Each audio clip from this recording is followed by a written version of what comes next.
Saya wanita berumur 37 tahun, padahal belum pernah menikah, saya ingin sekali menikah. Di setiap waktu yang mustajab, saya selalu berdoa agar Allah mudahkan saya menikah dan memberikan saya pasangan yang baik bagi agama, dunia, dan akhirat saya. Selain itu, saya sudah berikhtiar ikut ta'aruf di beberapa tempat. Jika di kajian dan ketemu ummahat atau teman, saya pun tidak malu untuk menanyakan jika ada ikhwan yang sepadan dengan saya, tolong diinfokan. Berapa kali saya berusaha tapi gagal, rata-rata alasannya karena fisik saya. Saya bertubuh besar, gemuk. Saya sudah berusaha untuk diet, subhanallah sulit sekali untuk menurunkan berat badan. Saya merasa minder, kadang ada pikiran dan perasaan apakah saya akan menikah. Adakah laki-laki yang dapat menerima saya yang gemuk ini?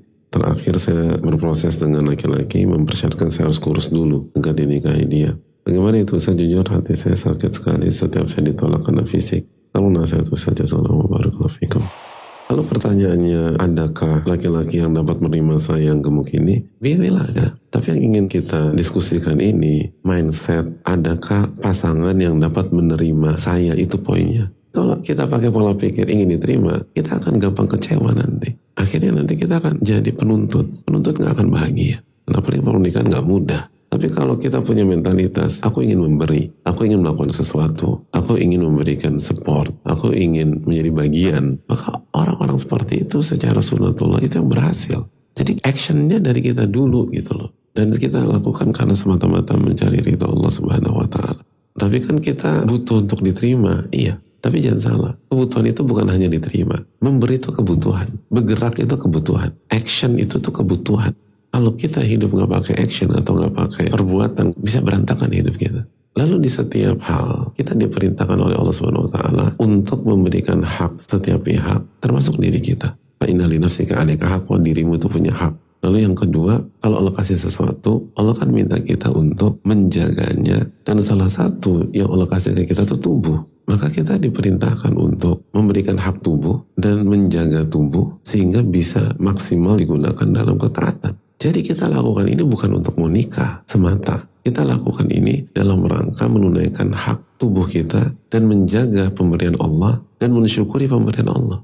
Allah perintahkan kita jaga hak tubuh, jaga hak tubuh. Allah perintahkan kita buat kondisi tubuh agar bisa maksimal bertakarub mendekatkan diri kepada Allah. Lakukan itu.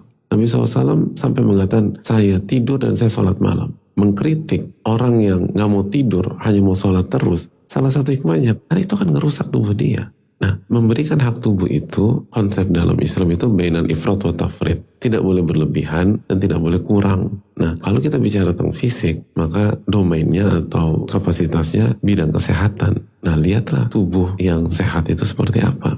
Lalu masuk ke pernikahan dengan mentalitas apa yang bisa saya berikan. Bukan adakah yang mau menerima saya.